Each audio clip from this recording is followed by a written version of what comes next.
All right. So we're coming late, Jeff. What's late? I was traveling all day. You had hockey practice because not many people know you're back coaching. Oh my God, you're taking the kids from just being goo to turning them into hockey players. How's that going? It's going good. Going good, Mr. Bagg. Yeah, it's exciting. People, I'm sure, are well aware of what's going on in Vegas as far as the Knights and the Silver Knights in the AHL, but it is crazy minor hockey down here now. So I've been back on the ice and feels good. How old? Anything thrown at me in the parking lot yet? So I think we're doing all right. That's funny. I was talking to my brother-in-law. I just got back from Virginia. My brother-in-law Chris coaches girls softball, and he got the other day what are the ages you're coaching? What are the ages? Well, we're doing all the way from the little ones up to the top end. I didn't even, to be honest with you anymore, I'm almost afraid. I didn't even know what they're called anymore. But right. The squirts, I think you can still say they're squirts. So the little ones, they've got all the way up to the top ones were the midgets. I'm not sure what they call them anymore. Pee-wee Bantam midget. Right? I don't know what they call them anymore. I think we've changed the names. But the other thing is they got a girls program out there too. So we're working with the girls. We're working with everyone. It's been a lot of fun. The kids have been great. And the level of play is very good. And I'm very impressed with the kids locally here in the Vegas area. So do you notice? Do you notice the kids coming in at a young age? Are they better at skating? Or are they still the same? Or is it are you impressed? Are you shocked? Oh, wow, this kid's above his age, above his pay grade? Or yeah, I would say skating's the biggest thing I've seen. Most of these kids have access to they're doing power skating with them. They're helping them work on their stride. There's other availability for these kids as far as, maybe personal trainers or techniques on YouTube or wherever they're looking now. There's a lot of availability to them to get instruction. And I'd say skating's the number one thing I've seen that's really, really impressed me. That's awesome. I'm doing a show for the under 18 Canadian national team on Thursday. So that should be interesting. Trying to make 17-year-olds laugh. You're doing it with my old teammate, right? Barzy. Yeah. Barzy. I had to talk to one of the Canadian guys today because I want to make sure everything, is correct. They don't want me going too far, No, especially with 17 and 18-year-olds. Yeah. I've never heard such filth that you're going to spew. Yeah. So, I'm not going to spew any filth, but I said to one of my jokes, I said that must be exciting going into an under 18 tournament and playing a bunch of Russian 22-year-olds. Yeah. They're playing a KHL team. No doubt. They got a bunch of pros. They're like, well, get them ready for the pro game. It's good. I love it. Well, we should get to the what we're talking about. You're going to push me on time if we don't do it. You wanted to wrap it up after 7 minutes last week, so let's go.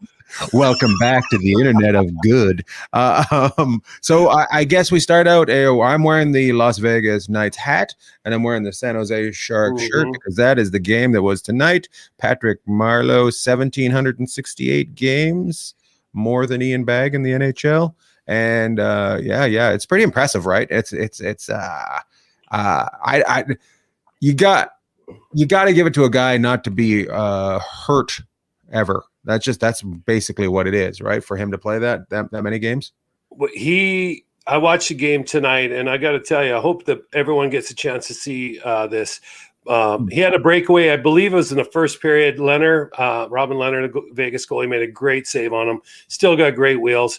And I think they did a nice tribute to him in Vegas. And if people know how bitter the rivalry is between San Jose and Vegas, that they were able to kind of bury the hatchet and honor Patrick Marleau tonight. It was unbelievable. Great guy, great player, just the kind of person that you want to represent your game. So I can't say enough good things about him. And it's emotional watching the game tonight too, because Gordie Howe, Mr. Hockey, and that record of games played fell tonight. and just a super guy and a super player, and someone who's gone on and had just an incredible career in Patrick Marleau. That was something that I was curious about, and I don't know what you feel. Is it still kind of stay Gordie Howe, or does it go to Patrick Marleau now? Like, well, I guess for the people that wouldn't know at home, Gordie Howe played another 400 plus games in the WHA. And of course, when the WHA and the NHL got together years and years ago, that was not exactly the best marriage. And it was kind of more of a marriage of convenience. So in pro games, Gordie Howe has like 2,100 and change. Patrick Marleau, I think he'll play the rest of the season. I'm not sure what he's going to do, but next year, but he's going to, he's got the record as far as the NHL goes. Because they didn't include Gordie Howe's games when he came over, but that's not to take away from what Patrick Marleau's done. It's just incredible, and you just got to congratulate him, and that's what we'll do, Mr. Bagg. We'll congratulate. And how great is it to be able to play that long, to make your career, your job, the game you played as a young man, as a kid. That long, it's pretty impressive and pretty cool. It was a pretty good game. Vegas came back and beat them. They said, "Enjoy your first period celebration." No, get down. And Vegas takes over first place in the Honda division with that win. Do they not? With the Honda, that was awesome.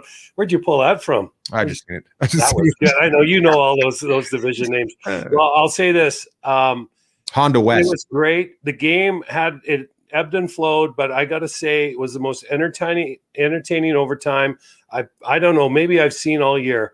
It was unbelievable. There was chances galore, like it was when they first went to overtime, and very little of the messing around with the puck in the neutral zone. These guys are loading it up and coming at each other.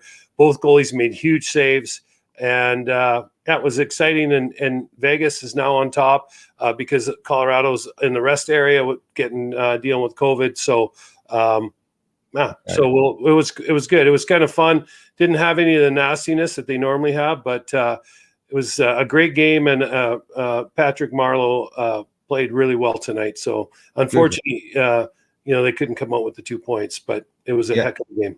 I love when it can be another team that is involved when a record is broken, and it isn't the Vancouver Canucks. I remember when Gretzky would break all his records, it seemed like Kirk McLean was always in net, which is embarrassing. It was good though. But hang on a second. Hang on. Yes. Who did Gretz score his last goal against? It wasn't Kurt McLean. Who was it? I don't know. Was it Wade Flaherty? Was it? No yeah. So I hate to drag him down on this, but you know what? You might as well be recognized with greatness. So, man. So Flats was a goalie, and I don't know. I'm guessing he was in San Jose when that happened. So San Jose's being a part of some epic.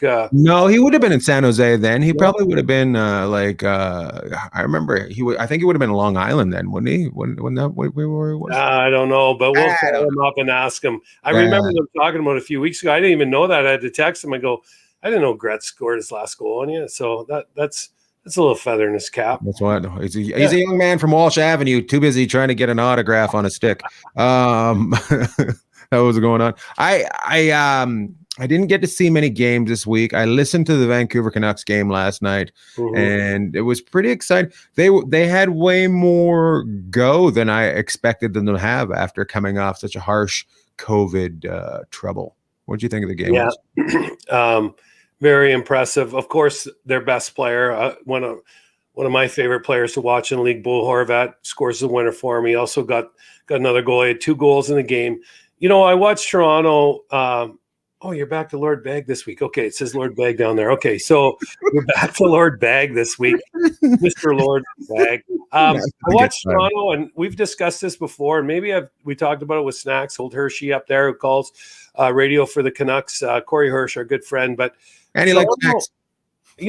Toronto just look like they play as hard as they have to, and they're still in first place up in the North. I'm not sure that's a recipe for them into the playoffs. Now, don't get me wrong. I think they're dynamite. But Vancouver came back, a lot of adrenaline last night, taping this late on a Monday night. So Sunday night, after a month off, at least three and a half weeks. Terrific game by the Canucks. Holtby was unbelievable in goal. So a real tip of the hat to those guys. That was an incredible effort. Holtby was great. Like that was his game that makes Seattle go. Maybe we go after that guy. But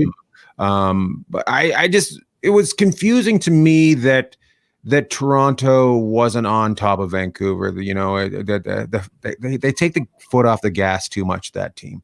And it's kind of when, everybody's expecting that parade down Yonge Street. I don't know if they, got the gas to get there. Well, you're doing a good job with the streets tonight, Yonge Street and Walsh Avenue. You've nailed it. But I think that the only thing that would worry me a little bit about Toronto is not how good they are, but it's just they've kind of been in first for, it seems like pretty much the whole year. Right. They kind of go, it just seems like they're going just hard enough. And, they haven't been pushed in a while, and they got kind of pushed. They were up 2-1 against the Canucks, and you would have thought that would have been over and out. But the Canucks found a way to come back and get the W. And, I don't know if you want to segue into this, but I would say that since nobody really wants to claim fourth place in the Scotiabank North Division, here comes Vancouver is 10 points out. Right. With 4 or 5 games in hand, and you say, okay, well, they got to win those games. Yes, they do. But, Calgary started to chase down Montreal a little bit, and then they stalled out tonight. Montreal they haven't really done anything since the start of the year. It's been very average after a great start. So nobody seems to want fourth. And I just wonder, maybe there's not enough runway left for Vancouver, but wouldn't that be a story if they came all the way back from COVID and got a playoff spot? I think it takes 2 or 3 games before we know whether they're going to actually it's going to be close, right. Which might be, for me as a Canucks fan, that might be the excitement. That might be, they might not make it, but if they make it close, that might be the biggest excitement for the whole season for them. I don't know. Edmonton played who tonight? They played Montreal. Yeah, and they kind of spanked them fairly easily from what I've seen on that. And then Calgary seems to put their skate guards on and gotten on the ice. That's what seems to be going on there today. Oh, we've all gone on the ice with our skate guards on. Okay, so before everyone starts carving us for talking about that North too much, I got stuff for the rest of the league tonight too. But I will say this: Toronto or Calgary, when they locked it down, they went on a little bit of a roll. Calgary's a 2-1, 3-2 hockey team. They're not going to get into a shootout with you, and like Edmonton, Winnipeg, and Toronto can. We've talked about that before. What I seem to see with the problem that Montreal has and the problem that Calgary has is when teams with pace get after them, they struggle to stay up with them. So if you were looking at it as a Canucks fan, and I know you are on the outside looking in right now, it should be just about impossible to catch Montreal, but Vancouver can play with pace. And those other two teams, and I'll leave this on the North, Montreal and Calgary play each other, I believe, 3 times this week. So there's a game, or if you want to watch that division, watch what happens in those games. That should pretty much decide, I would think, how that fourth spot's going to end up. So we'll see. But I know you want to switch it up, but I'm going to hold you on the North Division because Trent Franson said something very good. Well, I just did this. No, that's for death. Yeah, oh, good for you. Did you have a tough one? Did you have a big weekend? Yeah, we did have a big weekend, but not crazy. We didn't go off the tracks this weekend. I went off the tracks like you wouldn't believe. But Trent Franson brought up that nobody did their scouting reports in Calgary before they signed the goaltender, Markstrom, that when he gets tired, he's just bad. Like if they overplay him, he starts falling apart. And I think that happened to him a couple times, and I think it's happening again. I don't think they're resting him enough. And they don't have a choice, though. And I mean, it's a sprint now. They got to find a way to get these points. You got to play your best lineup, and he's their best goalie. And to be quite honest with you, I'd have to look and see. I should know who their backup is in Calgary after they traded Rittich to Toronto, but I'm not even sure who their backup is right now. So you didn't pay $6 million to sit him. So he's got to go. He's got to play, and they need some results in Calgary. So, But okay. can I move on? Yes, you can move on. Okay, thank you. In the Honda West, I mean, you would think St. Louis would be your team. I kind of, I've made it clear, I pull for Arizona. I love what Tocchet's done there. I thought he was an unbelievable player. I think he's a fantastic coach.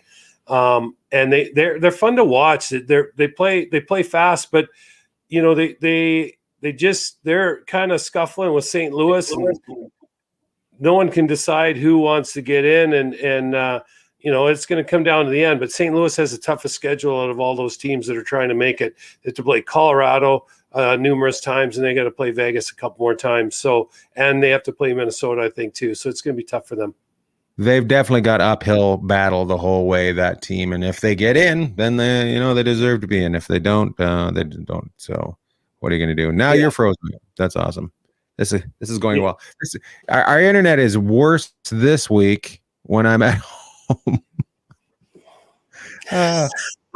Hey, you were all rattled last week with it, and this week you're rattling it again. We're good. No one wants to see my faces anyways. Hey, you're like almost pulling a magic trick. You're in and out, like you're fading in and out, like you're. Anyways, well, we can move on. Oh, hey, that's better. We can move on to. Oh, you look good. Yeah, we can move on though. We haven't talked a lot about the other division, so let's just talk about fourth. Down there. Okay, so we could talk about the Mass Mutual, but then let's talk about the Discover. Is it the Discover Central? I think that's what it is. Yeah, it's Discover what credit cards you don't have Central. So Dallas is making a run. Nashville's been great, and Chicago's hanging tough. So Chicago, that one, though, yeah. Chicago, Nashville went tonight, and Nashville seemed to have their number. And I was all over Nashville earlier, but they seem to have gotten their their together and seem to be making a run of it. I just don't know how far it can go. Do you? You think? I think it just kind of seems like one of those things that kind of fizzles out. Well, I think you've got Carolina, Florida, and Tampa, who are clearly the top three teams in the division. But you've also got the sleeper team, which really shouldn't be much of a sleeper because they were in the finals last year, starting to make some noise in Dallas. And Dallas has games in hand, and games in hand, as we've talked about many times, they're only good if you win them. There they are. And so I like Dallas still to get in. Dallas gets in, they're going to make life very difficult on the top seeded team in the Discover Central. What who's the big boy in Dallas that isn't playing yet? I think that affects. Well, Sagan's coming back. I think he might even be back this week. So Dallas has got, their top four defense are great. Ooh. They love their goalie, and Khudobin. And then they got some really strong forwards, and they can play a physical kind of playoff game. So whoever gets them if they can get in, which I think they will, is going to have their hands full. And that's a team that you could call it an upset as a 4th seed, but I could see them giving some people a real hard time. And really great Mexican restaurant in a lot of airports, the Khudobin's. I don't know if you've ever been there. They got these great burritos. That's right. If you can't find them at the airport, they're usually not very far from the airport. So yeah, great wraps. Yeah. What is it? Great wrap. The last one is the Mass Mutual East, which really shouldn't Boston be at the top of that division, because isn't Mass Mutual aren't there headquarters in Boston or something? I don't know. Maybe it might be Schwab or maybe one of those other ones. But Boston was kind of falling off, and then all of a sudden they decided that it was time to step on the gas, and they got going. But our friends from New York City, the Rangers, are trying to give it all they can to catch them. So they play each other, I think, only one more time, which is going to be tough for them. Boston's kind of got going. They've got a little bit of shot in the arm from that big trade with Lazar and Taylor Hall coming along with the defenseman Riley. So, but give New York, they're giving them a run for the money. But that's, I think, super What do strong. you think of the goaltending in Boston? It seems as though the Finnish kid seems to have some injuries going on, but then he just doesn't seem to be playing. I don't. Seems like that might be their struggle. Obviously, they're not going with Halak. They've decided to move along from him, right? He didn't pull it off, but so.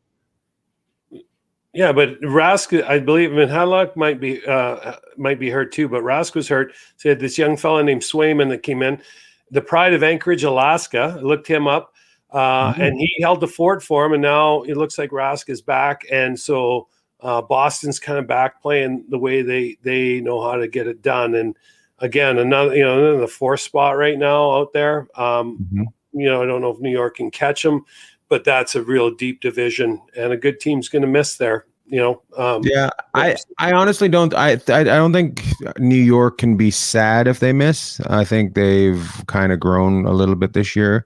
I don't. With the way it is, and you can call me crazy. You can listen to this podcast and call me an absolute insane. But I just think some teams. Are. It's a growth year, and what a year to take it as a growth year on a season that's kind of on its. It's on its back like a turtle. So why not take it? This year as that season. I was listening to the Kings broadcast a couple of weeks ago, and Jared Stahl, who was part of those Stanley Cup teams in Los Angeles, was talking just about that. It's like it's so important for them to stay close and their young players to be able to experience these tight games and playing against these teams. And of course, the Kings have kind of gone into a little bit of a nosedive recently, which is unfortunate because they were playing really well and they were right on the doorstep. But yeah, it's invaluable, playing in these tight games, playing against these teams that are going to make it in. And, obviously if you're on the bubble, you're kind of hoping you're that team and doing what it takes to get over the top. So, that's what Jared Stahl was talking about. He was talking about trying to get these young Kings who have one of the deepest farm systems in the NHL, trying to get these guys the exposure to playing in these big games. So it's kind of comes second nature to them as they move on in their career. Right, exactly. Yeah. Okay. I guess we should move on. So we've done the West, we've done the Middle, we've done the Mass, and we've done the Canadian. We did it all. Right? We did them all. We've covered all the bases this week. There should be no complaints from anybody. That's what I'm saying. Like we got some people. Oh, you got to bring up. Blah, blah, blah. Well, there's no complaints. We've covered all the bases. Hey, I got a question for you. Is this where you were going to surprise me when you told me? This is a surprise question. I'm going to ask you. What's the best wood stick you ever used? Oh, I am so glad that you brought that up. Oh, it's not a surprise. It is because I was in Colorado Springs at the U.S. Olympic and Paralympic Museum this weekend, and it was incredible. And of course, I don't know if I'll have time to get the pictures this week, but we will get them up. And what a great afternoon that was. It was incredible. The best wooden stick I ever had, because they had one from the 1980 Miracle on Ice team in there. It was an Easton wood stick, but Northland put out a pretty nice one too, but I believe it was an Easton wooden stick. And then there was the Christian brothers too from Minnesota, and of course they they were on there too. They one of them played in that team, but I would have to say it was an Easton, but with a shout out to the Northland stick. And I don't even think Northland I don't know, they probably got bought up by somebody, but they might still be going. I don't know. Here's mine. See if I'm crazy. The Sherwood 5030. Oh yeah, that was. Yeah, your dad had to go to the bank and take out a loan to get one of those for you, didn't he? Oh, it was like $30 or something like that. It was crazy. Yeah, I remember my dad just brought me home a big, like just a barrel of Victorvilles he bought for $1 each and said, "Learn how to curve them yourself." Yeah, he's like, "Hey, you can't handle a puck anyway, so here's a straight stick." It's basic. Yeah. Well, one of the best. Look, you're just chopping people. You might as well have it straight. Yeah. He's like, if I'm paying for you to go to the penalty box all night because you're cross-checking and chopping people, slashing them, I'm going to give you a stick you can get them good with.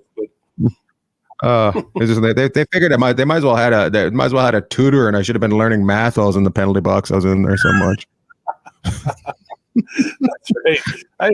Oh my. Hey, but you know who used a straight stick like you is, and he's one of the best players in the league. And I don't think Sidney Crosby's got much of a curve on his stick. So people might bag on the straight stick, but I believe if you look at Sidney Crosby, his stick, I don't think it's got much of a curve to it at all. Looks like he could row across a lake with it as a paddle, but somehow he's put together a Hall of Fame career. So that's funny. That's funny.